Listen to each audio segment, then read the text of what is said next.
हमने gravitation chapter शुरू किया था, उसमें आपने क्या देखा, हम लोगों को फॉर्मूला क्या मिला था, F is equal to G m1 m2 upon r square.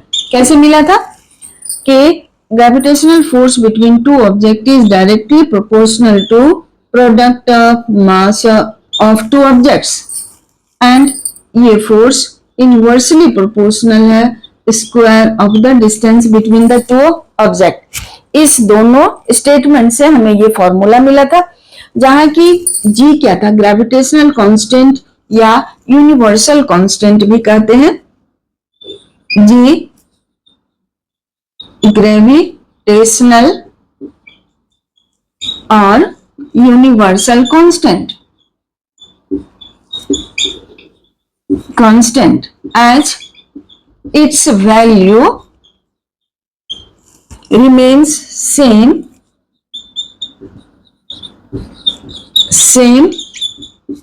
anywhere in the universe। कहीं भी इसका वैल्यू सेम रहता है, इस पर कोई टेम्परेचर, प्रेशर, किसी चीज का इफेक्ट नहीं पड़ता है, इसलिए इसको हम लोग कहते हैं यूनिवर्सल कांस्टेंट। ओके, चलिए अब ये तो हमको फॉर्मूला मिल गया gravitational force between two object निकालने के लिए। अब चलिए पहले हम लोग इस ग्रेविटेशनल कांस्टेंट को पढ़ लेते हैं। ग्रेविटेशनल कांस्टेंट, ग्रेविटेशनल कांस्टेंट हुआ ये कैपिटल G। अब इस फॉर्मूला से G के लिए फॉर्मूला निकालते हैं। Gravitational constant is equal to हो गया क्रॉस मल्टीप्लीकेशन करके F(r) square by m1 into m2। ठीक, तो चलन ये जो ग्रेविटेशनल कांस्टेंट है इसका स्टडी कैवेंडिश नाम का साइंटिस्ट ने किया था, और उन्होंने ही इस ग्रेविटेशनल कांस्टेंट का वैल्यू भी निकाला था। तो अब हम लोग देखते हैं इसका डेफिनेशन क्या होगा ग्रेविटेशनल कांस्टेंट का। अब मान लेते हैं कि हमको दो ऑब्जेक्ट है जिसका मास m1 है 1 kg और m2 भी है 1 kg, दोनों 1 मीटर के डिस्टेंस पर रखा हुआ है। ठीक, या m1 m2 का वैल्यू 1, r का वैल्यू भी 1 है। तो ये मान लेते हैं let m1 is equal to m2 is equal to 1 kg और r is equal to 1 metre. ठीक, putting these values in this formula,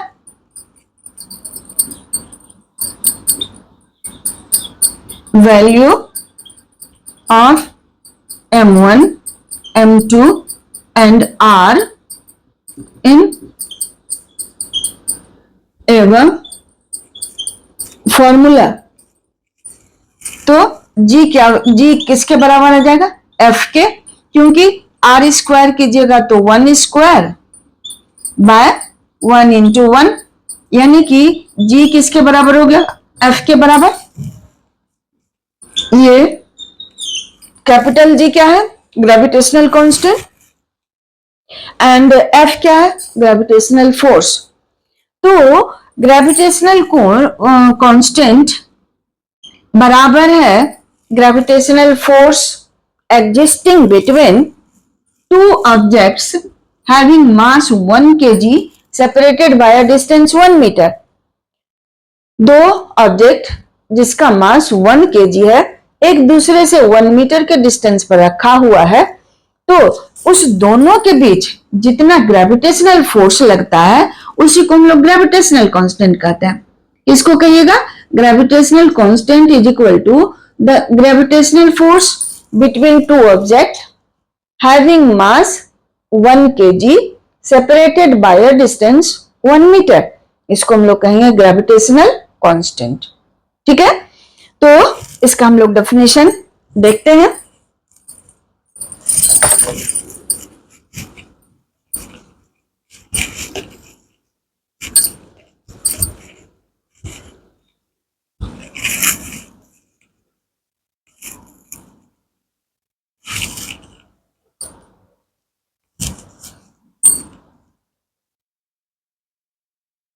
तो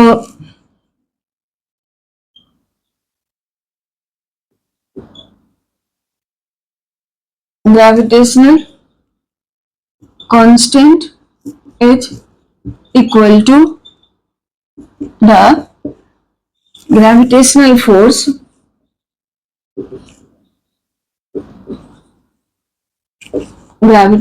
force acting between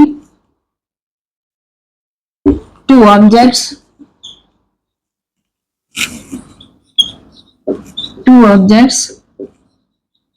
having mass 1 kg separated by a distance by a distance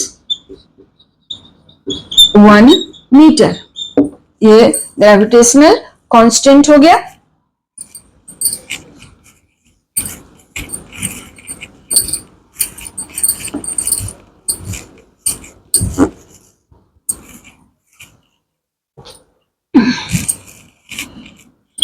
A value of gravitational constant, the unit of gravitational constant, SI, unit of G, capital G।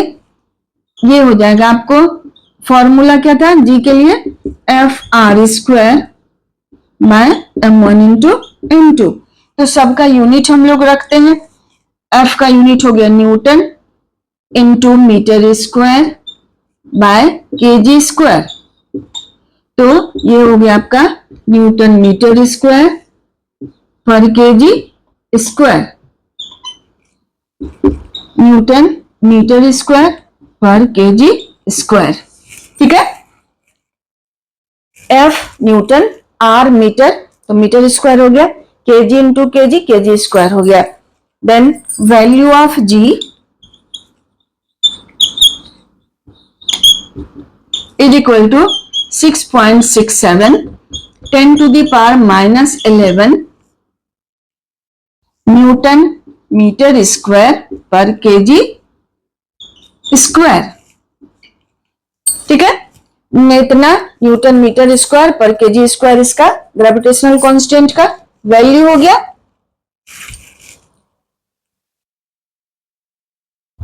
ठीक है, अब चलें, ये it was obtained by Cavendish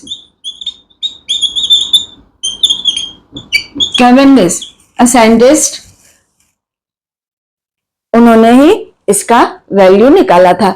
बच्चों, अब इस formula का use करके हम लोग gravitational force between two object निकालते हैं। अब जब हमने पढ़ा कि gravitational force between two object depend करता है मास पर, और ये सब हर पार्टिकल के बीच एग्जिस्ट होता है। तो ऐसा तो नहीं होता कि दीवार मुझे अट्रैक्ट करता है और मैं दीवार में ही चिपकी रह जाऊं, बोर्ड में ही चिपकी रह जाऊं। कोई आप क्लासरूम में बैठे हो तो सारे बच्चे एक जगह सिमट जाए, वो तो नहीं होता है ग्रेविटेशनल फोर्स के कारण। तो ये फोर्स इतना कम होता है कि उसको हम लोग ऑब्जर्व नहीं कर पाते हैं, फील नहीं कर पाते हैं। ठीक है, तो अब हम लोग देखते हैं इसको कि दो, मान लीजिए 60 केजी मास वाला दो आदमी एक दूसरे से 1 मीटर के डिस्टेंस पर बैठा है। तो अब देखते हैं उसके बीच कितना फोर्स लगता है।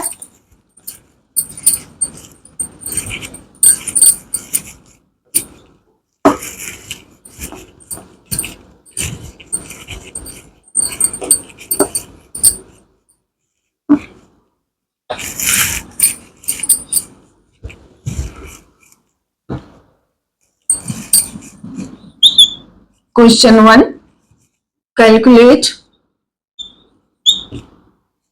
gravitational force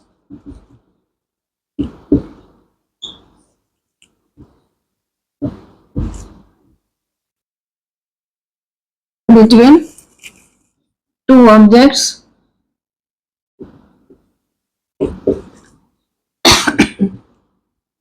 having mass 40 kg each separated by a distance 1 meter, by a distance 1 meter, 1 metre. ठीक है, अब निकालना है, दो ऑब्जेक्ट है जिसका मास 40 kg है, इसका भी 40 kg है, इस दोनों के बीच का डिस्टेंस है 1 मीटर। तो हमें निकालना है कि इस दोनों के बीच कितना फोर्स लगता है बच्चों। तो अब हम लोग फॉर्मूला यूज करते हैं। क्या दिया हुआ आपको, m1 is equal to m2 is equal to 40 kg and r का वैल्यू दिया हुआ है 1 मीटर। कैपिटल G का वैल्यू हम लोग जानते हैं 6.67 10 to the power -11 newton metre square पर केजी स्क्वायर।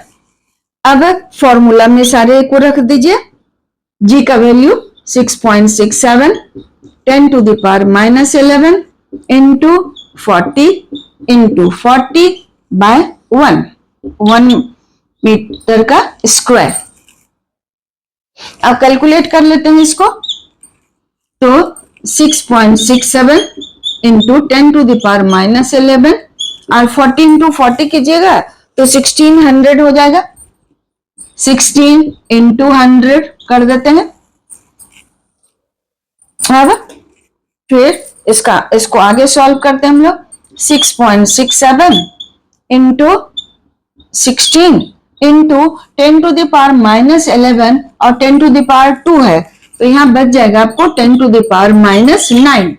कैसे, 10 to the power -11 into 10 to the power 2 100 को लिख सकते हैं, तो ये बच जाएगा आपको 10 टू द पावर -9। अब मल्टीप्लाई करके इसको 16 से इसको मल्टीप्लाई कर देते हैं।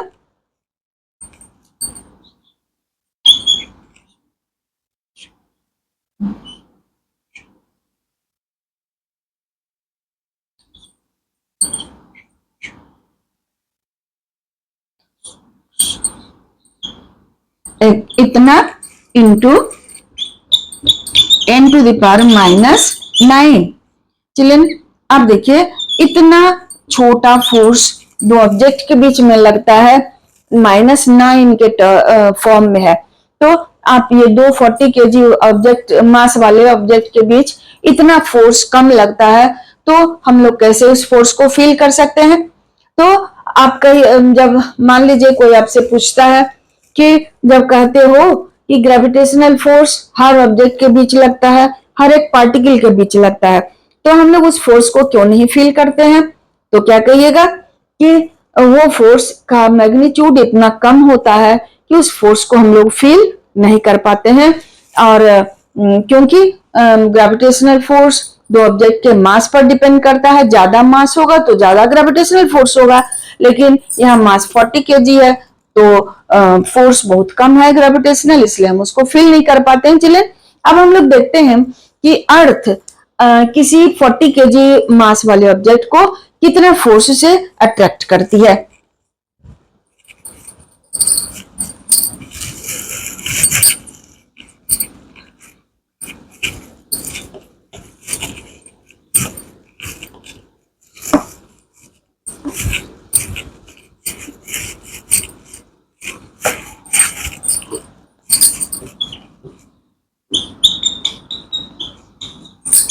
Calculate gravitational force between the earth and an object of mass 40 kg। Mass of earth दिया हुआ है आपको, mass of earth 6 into 10 to the power 24 kg and radius of earth दिया हुआ है 6.4 into 10 to the power 6 metre. चलिए अब हम लोग फिर से उसी फॉर्मूला में वैल्यू रखते हैं। 6.67 जी का वैल्यू रखिएगा, 10 टू द पावर -11 एक ऑब्जेक्ट का मास 40, तो यहाँ तो अर्थ को का मास लेना है, तो 6 into 10 to the power 24 divided by 6.4 into 10 to the power 6 का स्क्वायर। इस चैप्टर में ओनली लिटिल बिट ये कैलकुलेशन थोड़ा सा बच्चों है, लेकिन 9th के लिए बहुत मुश्किल नहीं है, आप कर सकते हो। तो करते हैं फिर से हम लोग ये। अब देखिए सेट 10 to the power -11 और 24 तो पहले हम लोग क्या करते हैं, 6 को यहाँ लिख लिए, 40 को आप लिख सकते हैं 4 into 10 लिख लिए, फिर 10 to the power -11, फिर 10 to the power 24 और नीचे में हम लोग लिख लिए 6.4 into 6.4 into 10 to the power 12। ठीक हो गया। अब क्या करते हैं, इसको सबको मल्टीप्लाई कर दीजिए, 6.67 into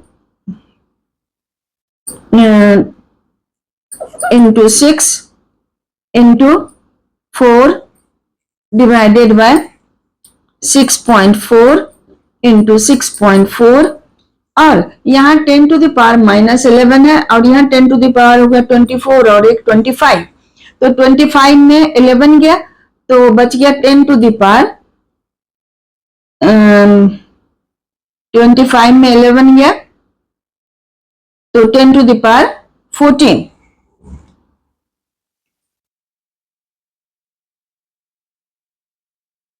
हाँ, और ये 10 to the power 14 और 10 to the power 12 को ऊपर ले जाइए तो 10 to the power -12 हो गया। अब ये 10 to the power 14 पावर है। अब क्या करते हैं, फिर से यहां लिखिए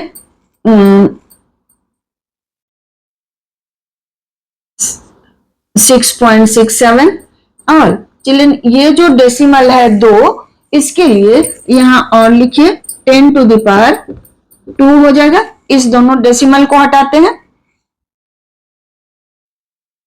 ये हो जाएगा 16 4 जा 64।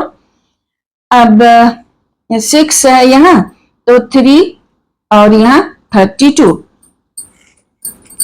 ठीक है, अब इसको वो कीजिएगा, मल्टीप्लाई डिवाइड मल्टीप्लिकेशन डिवीजन कीजिएगा तो इसका वैल्यू लगभग 390 न्यूटन आएगा।